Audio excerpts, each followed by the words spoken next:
Eu me chamo Lucas, eu sou empresário, sou dono da Ocam Aceleradora Digital.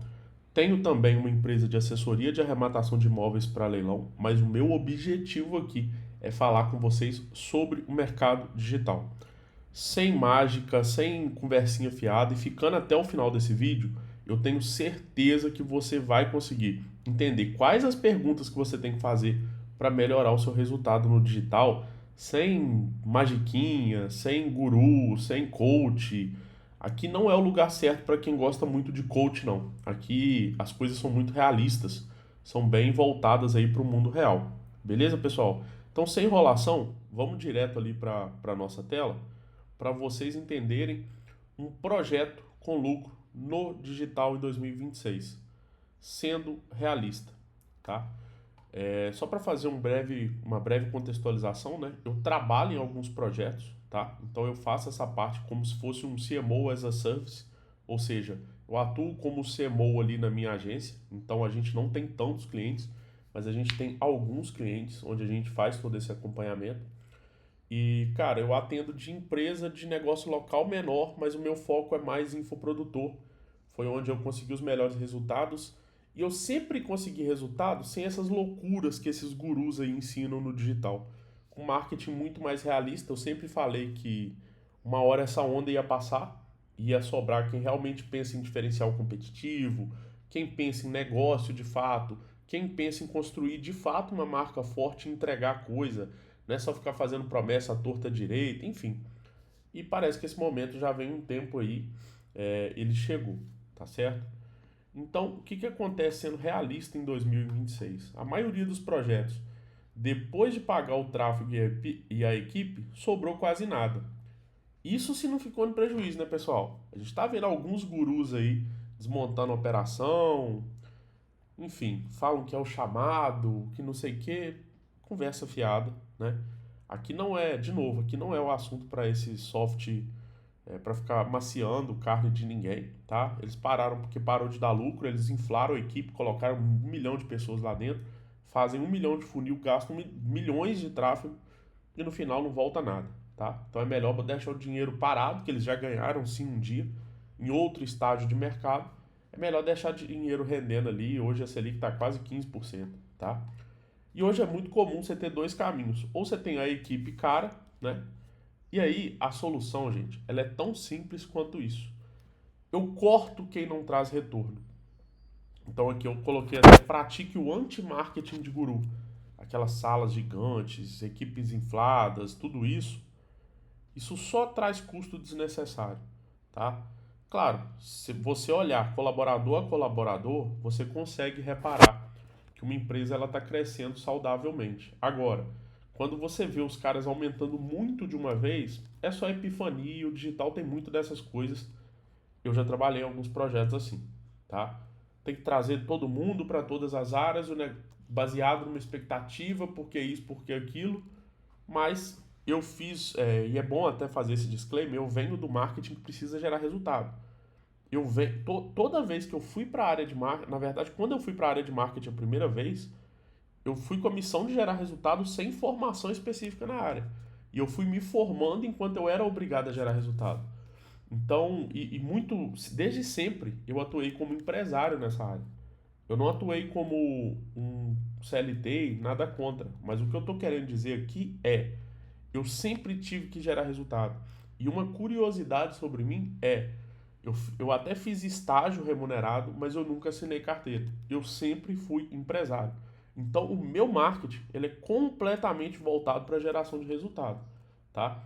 E seja infoproduto, seja negócio local, eu sempre estou visando resultado. Então, hoje a gente tem dois grandes gargalos, equipe cara, eu tenho que ver quem traz retorno e quem não traz. Simples assim. Inclusive, já tive participação numa indústria, foi uma grande experiência. Acabou não sendo tão legal, principalmente por conta de questões societárias no final, mas assim, ensinou muito, muito. E uma das brigas que a gente tinha lá dentro é para que o responsável demitisse quem não traz retorno. E o tempo que ele demorou em fazer isso foi fatal para o caixa da empresa. Ele deve ter os motivos dele, até de questão emocional, acreditar nas pessoas e tudo mais. Eu já trato negócios de uma forma diferente. Eu acho que aqui não é ONG. tá? O funcionário que traz resultado, tem que ser muito bem remunerado por isso. Mas esse negócio de motivação não é o meu forte, tá? O meu forte é marketing que gera resultado e tratando o negócio ali com tons mais frios, tá certo? E o mais interessante dessa experiência foi que após demitir uma funcionária que já era apontada como alguém que não trazia resultado, os resultados se mantiveram ou melhoraram com uma equipe mais enxuta. Então, praticamente, né, não é uma ciência exata, mas todo o tempo que a gente passou pagando o salário dela ali foi dinheiro jogado fora, tá? Dinheiro e energia. E isso aqui tá batendo muito, né? Porque o custo por lead já não é o de outrora. Tráfego que não traz ROAS. E aí eu coloquei aqui algumas questões sobre como eu resolvo isso. Aqui entra a parte muito mais estratégica do negócio. Os calendários eles vão disparando e aqui vai ser a minha ideia é fazer um canal muito sincero. Então vamos embora, vamos tocar o barco. Então o que que a gente tem, como que a gente resolve isso? Eu tenho que considerar a dinâmica do mercado. O que o meu cliente ideal consumiu, o que o meu cliente ideal consome, o que o meu cliente ideal quer e como eu resolvo o problema dele. 4 perguntas aqui nesse momento chaves para você conseguir melhorar o seu resultado. E para essas perguntas só existem 3 possibilidades. Eu acho que sei, então você fica insistindo em coisa que não dá resultado e o negócio morre. Isso aí, inclusive, causa problemas societários, enfim, vai te levar ao prejuízo. Eu não sei, e aí eu tenho que fazer, rodar pesquisa, buscar até encontrar a resposta para essas 4 perguntas. E sendo muito direto, se eu sei, eu vou partir para as respostas e as respostas vão guiar todo o meu projeto. Então, olha só como é que a coisa muda de figura. O que o meu cliente ideal consumiu? Aí eu vou dar um exemplo do meu cliente ideal, tá? Que é a pessoa que quer crescer no digital ali, o meu cliente ideal já faturou ou conseguiu faturar um pouco no digital ou até mais, mas já não tem aquele ou travou, não conseguiu escalar ou já não tem aquela receita de outrora. Então, o que o meu cliente ideal consumiu? Cursos e mais cursos que elas não terminaram ou não levaram elas a lugar algum. Por que que eu tenho que saber isso? Porque se eu for apresentar uma solução, eu tenho que levar isso em consideração. Por quê? Vou dar um exemplo, tá? Já vou abrir a questão aqui. Se você olhar na descrição desse vídeo, tem um link para minha mentoria, tá? Eu tenho mentoria em grupo e eu tenho a mentoria individual, beleza? Eu já dou mentoria individual há algum tempo e eu vou abrir a mentoria em grupo também. O que que vai ter nessa mentoria? Eu vou responder perguntas sobre o marketing do seu negócio e vou te mostrar como resolver isso na prática, semelhante ao que eu estou fazendo aqui, mas você pode fazer a pergunta personalizada. E aí você escolhe se quer fazer parte do grupo ou se quer fazer parte do individual. Você clica aqui no link que vai estar abaixo, você vai conversar comigo e aí você vai escolher a melhor opção para o seu negócio. Mas qual que é a ideia aqui? O que que o meu cliente consumiu? Por que que eu estou fazendo esse modelo de mentoria, por exemplo? Porque, cara, quantos cursos de digital você já comprou? Aí o guru fala lá, não, você vai alterar a headline, seu faturamento vai crescer 80%. Não, o tempo de carregamento da sua página que vai te trazer resultado. Não, é o criativo ideal, é o funil de ponta cabeça virado ao contrário. E o que que trouxe no final das contas? Neca da Captibiriba. Nada. Então, eu acho que o marketing digital, ele criou um mundo à parte, como se negócios na internet, a lógica fosse diferente de negócios na vida real. Então, o seu cliente ele quer saber de oferta boa, o seu cliente quer saber da sua credibilidade, o seu cliente quer saber uma série de coisas no offline e que ele também quer saber no online. Então, a distinção do digital e do offline, ela é, na minha humilde opinião, burra, certo? Por quê? Se eu entendo o que o meu cliente consumiu e o que não funcionou, o que ele está saturado, eu ofereço novas coisas. Por isso o modelo de mentoria. Não é para você ficar lá assistindo coisas que não vão te trazer resultado. É para você me desafiar com o seu objetivo, com a sua questão, eu trazer uma resposta objetiva ou na hora ou mediante pesquisa que vai resolver um problema seu, você aplicar e me trazer na mentoria o resultado que você conseguiu. Então, para mim, hoje, para o meu público, esse é o modelo que mais faz sentido. O que o meu cliente ideal consome? Conteúdo longo sobre como resolver problema. Então, se você é um infoprodutor sério ou empresário, você não vai achar realmente que você vai conseguir a solução para suas coisas num vídeo de TikTok ou Instagram. Não é à toa que você está aqui. Outra coisa que o meu cliente ideal consome. Talvez comprasse algum material com promessa realista, ainda que gravado, mas de baixo ticket. E teria dificuldade de consumir cursos extremamente longos. Ninguém aguenta mais curso longo, ninguém tem tempo mais para curso longo. Todo mundo quer resultado para ontem. Você pode até comprar um curso que resolve uma dor específica, mas você não vai pagar mais 5, 10 mil, igual a gente viu alguns funis aí para alguns infoprodutores um tempo atrás. Você topa pagar um valor menor, inclusive para criar esse relacionamento, para depois você dar um próximo passo, mas para um produto que de fato resolva o seu problema. Mesmo que o curso tenha 200, eu acho engraçado que tinha gente que falava que o diferencial era o curso ter 200 horas. E como que isso é diferencial? A pessoa vai parar a vida dela para assistir? É só a gente olhar um pouquinho da dinâmica de como as coisas funcionam hoje. E se você for produtor, tá me vendo falar isso e tá achando que o diferencial é a quantidade de horas que você tem, seu cliente não tá nem aí para você. Ele só quer a solução do problema dele. Qual seria o maior desejo do meu cliente ideal? Lucro e previsibilidade. É isso que os empresários e os infoprodutores querem. E olha, eu tô falando do cara que vende na porta da loja ali na galeria até o infoprodutor. A lógica ela não faz distinção entre digital e offline, assim como a lógica de negócios também não. E como eu resolvo o problema dele? Aqui existem algumas formas de como eu resolvo o problema dele e já fica a dica para que você consiga, através dessas perguntas, resolver o seu problema. Como eu pesquiso com pouco? Como eu uso a pesquisa para criar conteúdo e produto? Aqui, gente, é onde eu capturo a demanda. Se o meu cliente ideal ele está, por exemplo, saturado de cursos longos, adianta eu fazer um curso longo para ele? Talvez em 2020 adiantava. Então você tem que adaptar isso para a realidade do seu negócio. Adianta eu falar com ele que eu tenho a fórmula mágica? Primeiro que eu nem faço, nunca gostei disso, inclusive sempre apanhei muito por causa disso. Mas agora, principalmente com esse canal, eu acho que eu estou num momento muito à vontade de bater nessa guruzada aí, tá? Porque a gente sempre trabalhou com marketing, vamos falar, honesto. Você vai entender o que eu estou falando, e se não entender também, enfim, eu sou responsável pelo que eu falo, não pelo que você entende. Mas quando eu falo honesto, por exemplo, na última Black Friday tinha gente prometendo que você vai ganhar 10 milhões e os caras já fecharam a operação no digital e foram para outro nicho. E era o cara da copyright. E fala duro. Parece um. Parece aqueles ratinhos lá daquele desenho que eu esqueci o nome lá, que tem um monte de topeirinha lá, esqueci o nome. Mas falava duro e simplesmente fechou a operação.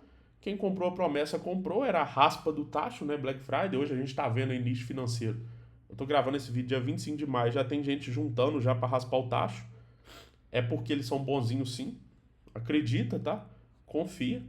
Não é porque o CAC tá caro, porque a operação tá mais cara, não, tá bom? Mas o que muita gente se debate ali e não quer enxergar é que o mercado é dinâmico. Então, seu cliente não aguenta mais. Ele sabe que o seu carrinho não vai fechar. Ele sabe que você vai abrir de novo. O seu cliente sabe que você vai fazer o webinar de 3 dias, depois vai encher o saco dele com uma oferta. Não funciona mais. Não é que não vende, é que não traz mais lucro. São propostas pouco eficientes. E como que eu resolvo isso? Entendendo o meu cliente, pesquisando. E pesquisa, gente. Aí a gente, por exemplo, resolve, pode ser qualitativa, pode ser quantitativa. Hoje a inteligência artificial pode nos ajudar muito, principalmente coletando dados brutos. Então eu preciso de pesquisa, tanto para criar conteúdo quanto para criar produto. Porque se eu acerto o produto, a gente consegue ter muito resultado. Eu tenho projetos, por exemplo, que a gente ainda não colocou tráfego pago e a gente já fatura com high ticket. Por quê? O produto capturou uma demanda crescente de um lado e capturou uma demanda crescente de outro, porque é um produto que faz a ponte ali entre pessoas e vagas e está indo muito bem. E para mim é um projeto que vai decolar, tá? Tem muita coisa a ser ajustada, mas é um projeto que vai decolar. Por quê? A oferta é maravilhosa. Na minha cidade, de novo, sem fazer distinção de offline e online, eu moro em Viçosa, interior de Minas, cidade universitária. Portanto, estudante, pouco dinheiro. Estudante com pouco dinheiro e geralmente muita fome. E eu nem vou considerar alguma coisa ali que eles podem usar com quantidades grandes ali que aumenta a fome, não. Mas enfim, no caminho da universidade, na minha época de estudante aqui no FV, 2013, tinha uma pastelaria que vendia vitamina ou suco e um pastel por R$ 1. Cada um era R$ 1, né? Então com R$ 2 você comia um pastel e tomava vitamina. É o melhor pastel do mundo? Não, mas não era um pastel ruim. Era um pastel 6,5, 7. E a vitamina era uma vitamina nota 7,5, 8. Por R$ 1. A oferta era absurda. A fila era absurda. Os donos entendiam de marketing? Zero. Só que eles tinham uma loja pequena, no caminho da universidade, com um folder grande na porta. Pastel R$ 1, suco e vitamina R$ 1. Vivia lotado. Era fila para comprar. Por quê? Ele capturou a demanda, o tráfego, que são as pessoas passando, por incrível que pareça, as pessoas esquecem isso. O tráfego, né? Ipsis literis ali. Ele continuava seguindo o caminho dele, aparecia uma oferta que resolvia uma dor que ele tinha, e essa oferta era maravilhosa, porque ela gerava muito pouco atrito com o bolso dele, por exemplo. Existem várias formas de não gerar atrito, diminuir o atrito, tá? Então, vivia lotado. Esse para mim é um exemplo do marketing de rua, que sempre vai funcionar, independente de modinha. Como eu faço uma oferta com várias camadas de interesse? O que é uma oferta com várias camadas de interesse? Quais garantias eu dou? Quais coisas eu posso adicionar na minha entrega ou no meu produto que tem valor para o meu cliente e que eu consigo entregar? Como eu tiro a percepção de risco do meu cliente? Como eu aumento a visão dele com a minha oferta de que aquilo vai dar certo? Por isso, garantia tão forte tem essa dupla alavanca aí.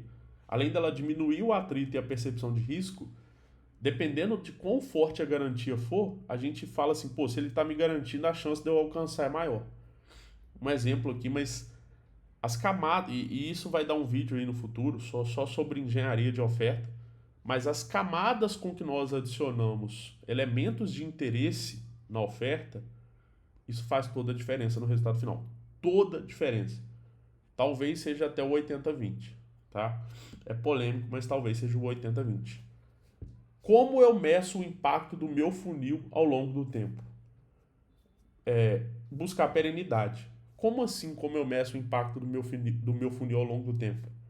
Gente, cadê os webinários de 3D e lançamento no final? Você vê um ou outro, mas se o nicho não tiver uma demanda reprimida, esquece, vai perder tempo e possivelmente muito dinheiro. Lançamento funciona? Não funciona? O negócio é o seguinte, gente. O povo passou pelo período de vários lançamentos e já sabe do que se trata. Ou o cara quer muito comprar o seu produto, e aí você pode fazer lançamento, você pode fazer perpétuo, você pode fazer o funil que for e ele quer comprar, ou não é o lançamento que vai gerar todos aqueles gatilhos e que vai funcionar. Acabou. Acabou. Você quer seguir fazendo o lançamento? Siga até você não aguentar mais seu bolso estourar. Acabou, tá? Ah, mas o Érico Rocha mostrou que teve um cliente, Leandro Ladeira mostrou que teve outro cliente ali que vende no perpétuo, conseguiu. Lógico, acorda, gente. Eles vendem para quem vende. E quando você vende para quem vende, essa pessoa que vende para o terceiro, ela está capturando curvas de oferta e demanda. Dá uma pesquisada sobre a curva de Phillips. Se essa pessoa que vende para quem vende atinge um nicho com demanda reprimida, ele vai ter sucesso. Mas isso é diferente de o método ter sido a fonte do sucesso. Gente, marketing lida com pessoas, com números e com a dinâmica da sociedade. Pensamento linear aqui pode até trazer resultado por um período, mas não trará perenidade para o seu negócio. Não se esqueçam, no meio de um furacão, até vaca voa. Agora que o vento do digital não é tão forte assim, tem muita gente aterrissando de forma forçada, tá? Não se engane. Como eu executo um teste enxuto? Beleza, a gente já entendeu como faz, a gente já mapeou, pesquisou, a gente construiu um produto, construiu a oferta, construiu o funil, os canais, estabeleceu tudo, como a gente vai fazer. E agora? Tenho todo o dinheiro do mundo para capturar no mercado? Não, gente. O marketing ele é feito na prática. Então, o que é um teste enxuto? Eu estabeleço métricas para testar. Eu tenho tempo, eu tenho quantidade de verba e eu tenho os resultados que eu espero com aquele teste. E só com ele atingindo duas coisas. Primeiro, o sucesso, validando as etapas desse funil, inclusive a oferta. E segundo, dando margem para ser melhor no futuro. Não adianta eu ter sucesso com uma margem apertada e querer escalar isso, que vocês vão rodar. Tá? E é muita gente que faz isso, principalmente gestor, alguém que fez curso de gestão de tráfego e virou estrategista de negócio. A minha formação ela é com base econômica, tá? A gente tem uma fundação muito mais séria, não é um cursinho de tráfego que traz esse tipo de fundação para você conseguir identificar demanda e oferta do mercado, não. Então, quando você consegue executar um teste e você tem margem para escalar, é necessário ter essa margem para escalar para que você tenha perenidade no seu negócio. Aí a gente vai escalar e vai buscar essa geração de caixa. Então, para não ser prolixo, a gente vai ter mais vídeos aqui no canal e vão ter outros temas. Como eu pesquiso com pouco, você está na resposta disso. E como você pesquisa para criar conteúdo e produto, você vai conseguir capturar a demanda, tá? E isso traz diferença no seu resultado. Se você capturar os desejos do seu cliente na pesquisa, você monta uma oferta com várias camadas de interesse, você vai ter conversão ou vai conseguir aumentar muito a conversão que você já tem. Você precisa de medir o funil no tempo, e isso é sim subjetivo, mas você precisa de entender quais são os fatores que vão influenciar para que esse funil continue funcionando, para ver se ele é perene, se ele para de pé no tempo ou não, e como você testa tudo isso, depois que você chegar às conclusões, como que você testa tudo isso com pouco, quais resultados você busca, e aí sim, qual é o seu momento de buscar caixa. Eu espero que isso tenha agregado para você. Vou te pedir para se inscrever no canal e se você se sentir à vontade para trocar uma ideia comigo, quiser ser meu mentorado, o link vai estar aqui na descrição. Te espero no próximo vídeo.